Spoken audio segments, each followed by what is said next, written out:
Welcome and welcome back. Krista David here, and today we're going to close my November budget so that we can let go. So that we can reflect on it, make some improvements, and just start to think about ways that we can do this budgeting and money management and money multiplying a little bit better. So if you are new here, my name is Krista David. I am an artist and a small business owner. I am on a journey to achieve financial independence on or before my 50th birthday. I will be 46 in a few days, and I believe in miracles. I am doing all of this on a self-employed income, single income. I'm unpartnered. I pay all my bills, and I kind of hate it for me. I really want someone else to pay my bills. But with God's grace, I am not only managing, I am thriving, and I just feel so grateful and abundantly blessed.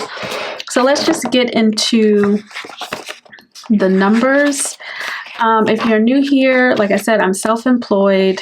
I have my own public health consulting firm that I've been running since 2019. I've been consulting since 2017. I quit my day job in 2016. So I've been out here on my own, and the sky hasn't fallen yet, and I'm so grateful. It's wonderful out here. I'm not telling you to quit your job. I'm just saying it was what needed to happen for me in order to manage my art practice, my mental health, my just me.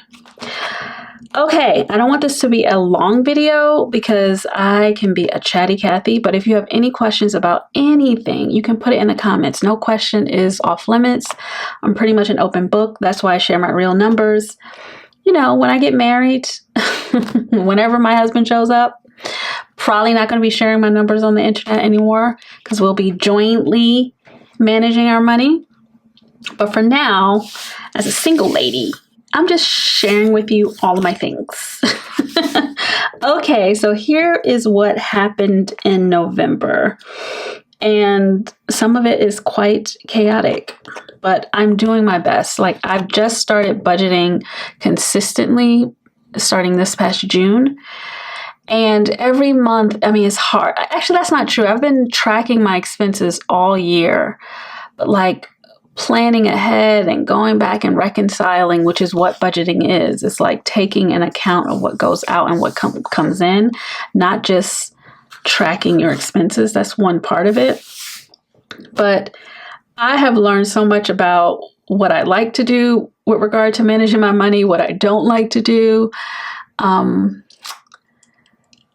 Thinking of ways to make the whole process easier for me and more enjoyable. So I've been like tweaking my system all these months, and it's getting better and better, but it's still not perfect. And I'm not aiming for perfection. I'm just aiming to get my things down on paper and to just try to understand where my money is going. And some months, like you're about to see, I lose money and I have no idea where it is, but I'm going to find it. But let's just start at the top.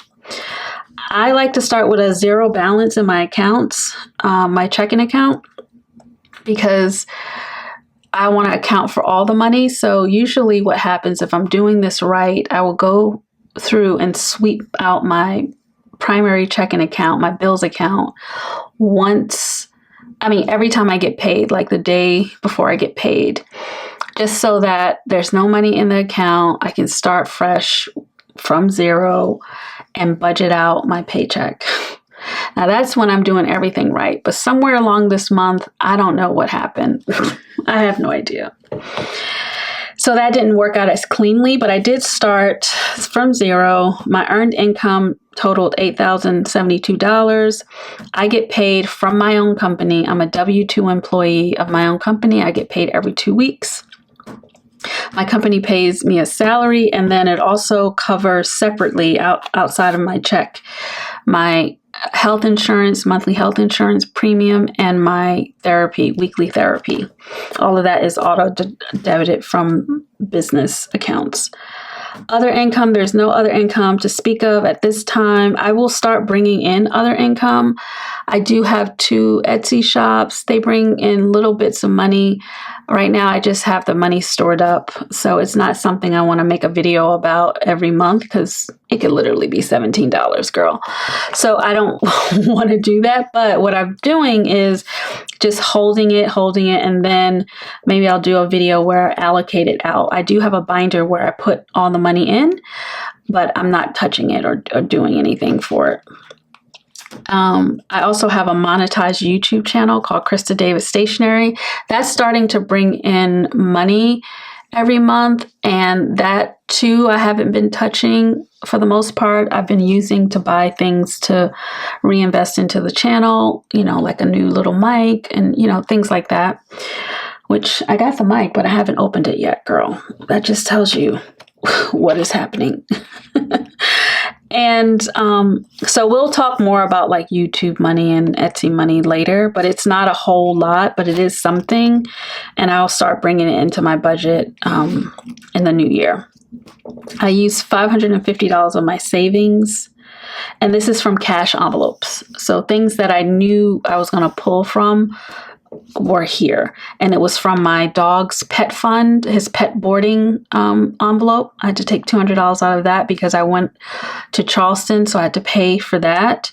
I took some money out of my beauty envelope because Sephora had their everything sale, so I got a couple bottles of perfume, which is what my beauty envelope is for. And there were a couple other envelopes I took money out of to cover expenses. So here's the breakdown. Housing, which is my mortgage and insurance and all that stuff, is all in one payment, $1,748. And so that was fine. That was about 22% of my budget, which is pretty good. Transportation is about $300 of my budget. That only includes my car insurance. I put some money aside in a sinking fund for car maintenance, and that includes gas. I do not have a car note. I bought a new car last year. I paid cash because I don't like car notes. It's just, I don't know how y'all are doing the $600, $700, $800 car notes. It would literally cause me to have a anxiety attack every month. Like, I would just walk. I would just be like, you know what, give me a bike. I'm not doing this. And that's just for the car note. You talk about car note, car insurance, and gas. Please, I'm taking the bus. I'm taking the bus because I'm not doing it. Anyway, $300. Food was $600. I budgeted, but I actually spent $673. I ate out a lot this month. A lot meaning like 3 times. I know. I mean, I don't consider myself frugal. I don't eat out a lot because 1, I know how to cook meals at home, and I cook well. 2, I don't live on the side of town that has. We have some restaurants, and I probably need to get out more, but I just haven't been impressed with the food in Atlanta. So I'm just like, it's always a crapshoot for me, and I don't want to waste my money. So that's why I don't eat out a lot. Now, I'm from New York, where the food is good. It's good. It's just good food everywhere. You trip over yourself and there's good food. I'm talking about in every borough, there's good food. So, but I did eat out 3 times this week because I was tired. I was working really hard on my channels and trying to get things up in my Etsy shops and stuff. So, you know, I did Uber Eats twice. I only do it once a month normally because I get an Amex credit for $15, but I did it twice, and I went and ate. I went to a coffee shop. I remember that was nice. I want to do more coffee shops this month. So anyway, I was over by $73. It's about 8.7% of my budget. I don't even know if you can see this, girl. Let me bring you all the way down here. Okay, utilities was $414, and these are my budget categories. So utilities includes electric, water, trash, gas for my house, my home alarm system, Wi-Fi, and cell phone, just so you can get a sense. Medical includes health insurance, therapy, supplements, contact solution. Like, I put all of that in medical. because everything in medical I can get reimbursed through my HSA at some point when I retire. So that was $1,270. Oh, no, utilities was $414 budgeted, but I spent $309. So I was under by $105, which is wonderful. Yay, money. Medical was $1,270, and I actually spent $1,244. So I was, oh, I should have highlighted that in blue.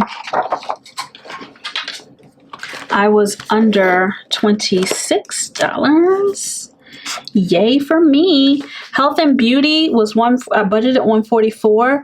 I spent $750. I was over by $606. This doesn't really bother me. I only did it this way because I should have written down when I did my budget that I was going to pull money out of my cash envelope. I'm still trying to track pulling money out of my cash envelope because I knew that the Sephora sale was happening and I already had the money saved. So this wasn't a surprise to me. But I should have put it where I planned for it, where I budgeted for it.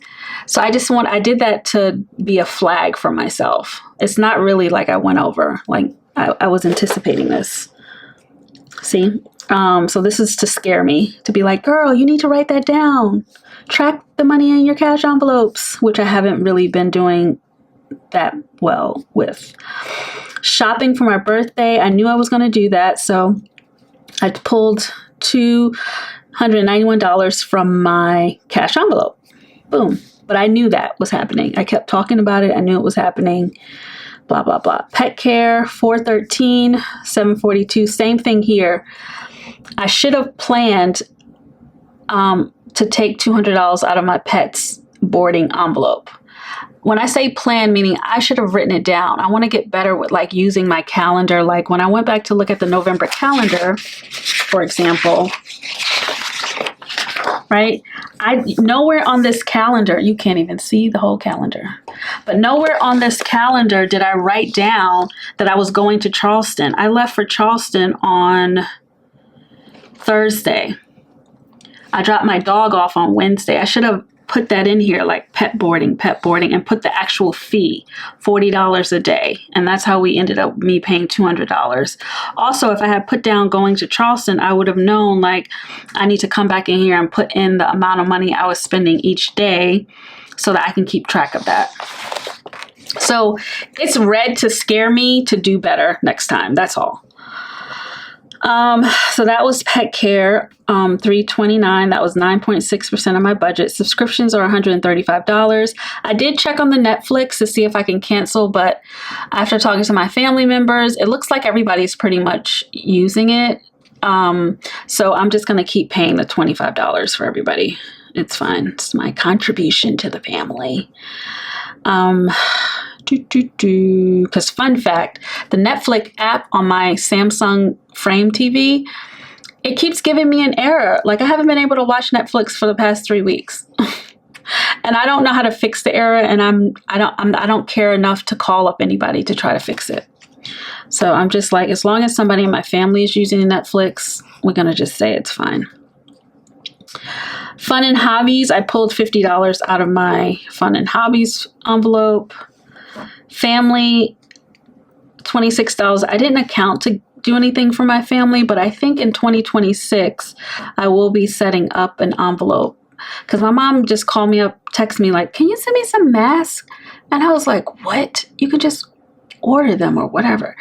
But she wanted me to order them. And I'm not going to ask her for the money. So I just need to set up something where I can plan for those sorts of things, because it does happen regularly enough for me to plan for it.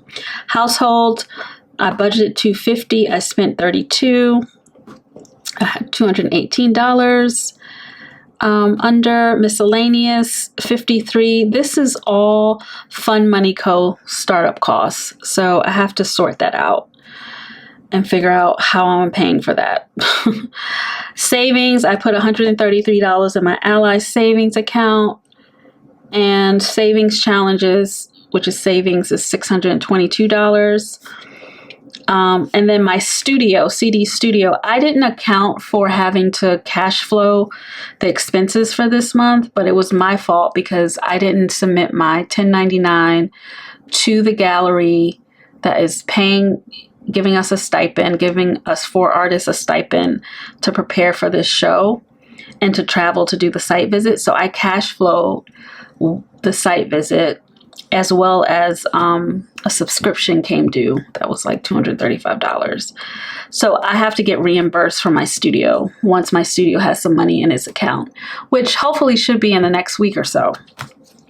And that just reminded me that I should not be playing so close with my studio. I'm so used to having money in that account that when I look at it now, I'm like, oh my God, there's no money there. You need to have an emergency fund for your studio because I don't want to have to pay for this. Okay, so altogether, I budgeted for $6,237 of my $8,622 that came in for the month. I actually spent $7,711. So that difference is $911, but that money is missing. I don't know where it's at. Like, I don't know where it's at. And I know that sounds silly, but it's somewhere floating in my accounts. Like, I didn't lose it, so I didn't spend it. I know what I spent my money on, but because I didn't do the reconciliation that I normally do right before every paycheck and sweep the accounts clear, I've commingled money and now I'm confused. But there's $911 somewhere. We got to find it. But again, smiley face, because it's not really missing. It's just missing on paper somewhere. So I got to get better at this, but I'm not going to beat myself up about it. Right? I'm just going to keep at it until I get to a point where my budgets are clean. Okay? So then we move on to our reflections, which I got to stop giving you the reflection as I'm going through the numbers and just give you the numbers because I'm about to repeat myself. So, amount to debt, no debt, glory, hallelujah. Amount to savings, $133, but a lot of my savings are tied up in the savings challenges. So you saw that I did save $622, but these are not completed savings challenges. So I can't unstuff that money yet. So it's money that I'll see later on. But you know, that's okay. I know it's being saved. Amount invested is $0. And I think I mentioned this in my last monthly video, but at the first part of the year, I maxed out my health savings account. So that was $4,400.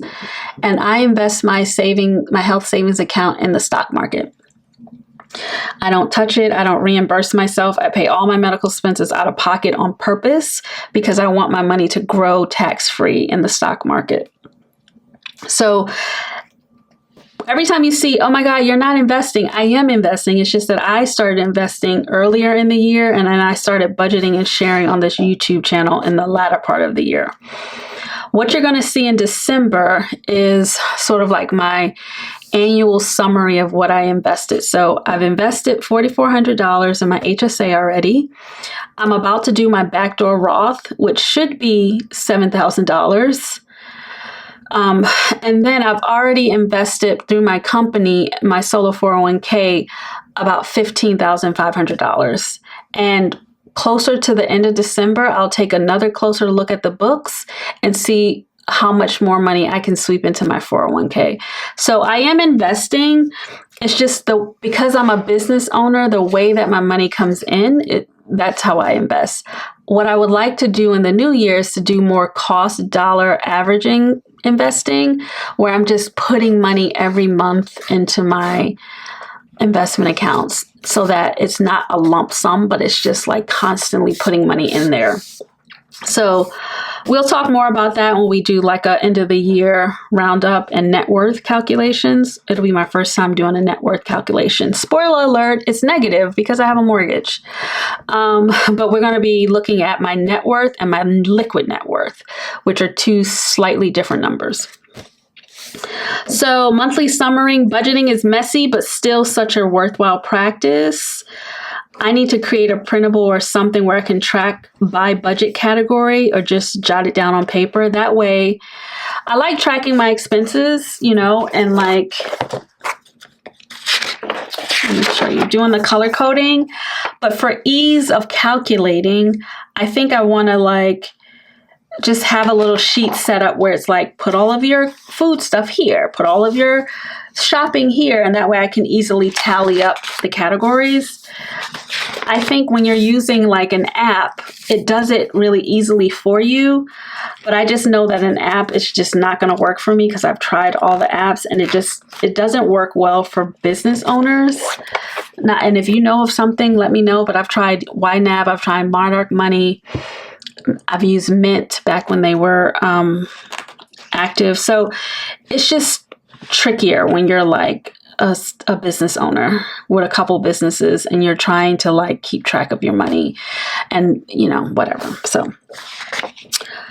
another thing is I need to reconcile 1 to 2 days before my next pay period to not lose or mix funds. So hence, I don't want to like be like, where is that $901? My guess is it ended up in some kind of savings account. It ended up somewhere safe. I'm over budget, not really, in my CD studio. So I had to loan my art studio some money, but that was because I failed to submit my 1099 on time. Pet care, which is not really over, but I just didn't use my calendar to plan properly. And food was over by $73. But like, girl, I'm not going to go back and forth about that. Under budget is utility, but that's like, it's just, it fluctuates, so it doesn't matter. And household. And that's fine. So money wins. And I had to reframe this. Let me just give you this tip. I'm still new to investing and I'm learning. We just have to remember that an investment account is just an account. Once you get the money in the account, you still have to buy the stocks or the index funds. So it's like a 2-step process. Get the money in there and then buy it. I had put some money and I had been waiting for a while. I had put this $15,500 in my 401k, I want to say in October, beginning of October. And I was just going to invest it the way that I normally invest, but I kept reading about this investment strategy called the efficient frontier. I'm not going to go into detail about it.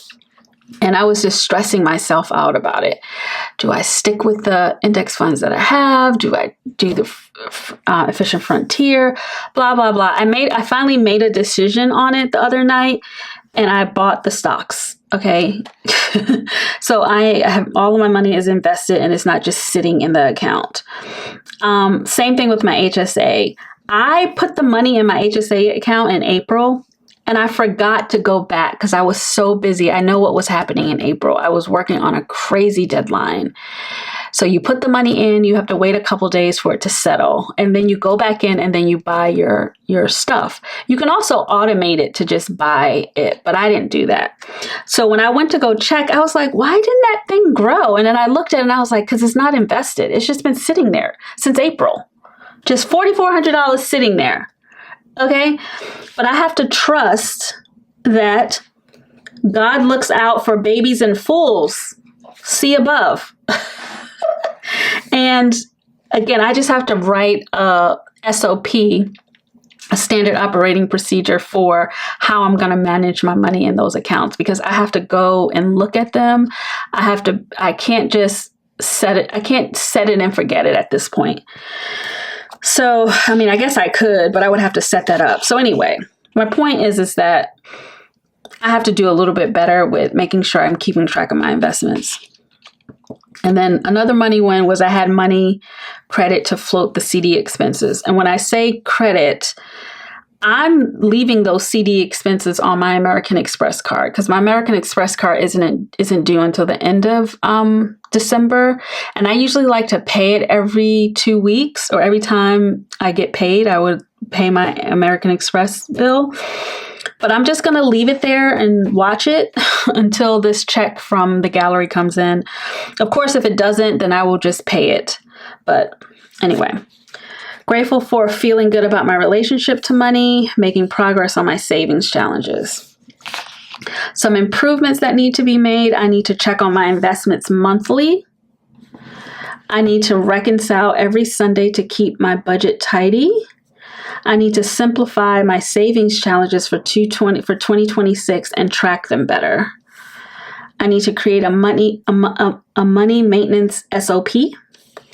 And I need to start a family envelope, $10 a paycheck, just so that, you know, that's $20 a month, just in case my mom calls and's like, can you buy me a hat for Mother's Day? I mean, it's just, she does that. She'll say, can you buy me a hat for Mother's Day? She got 20,000 hats. Okay. And she'll still ask, and then she'll send me the link. She don't give me a chance to say no. So I think I'm going to set up an envelope for that. But that is it for November. I'm going into December with a whole lot of gratitude. And I'm going to be even more diligent about my investments, because clearly that has been a blind spot for me. I'm grateful that I'm invested, but I got to keep a closer eye on them as I'm learning and not wait till the last minute to do things. So that is it. And until the end of next month, I am going to sign off. Thank you so much for watching. And tell me how you did with your budget this month. Anything surprised you? Anything excited you? What was some of your money wins? I would love to hear about them in the comments, and I would love to cheer you on. Okay, friend, until next time, I will catch you in the next one, okay? Until next time, happy savings, first of all.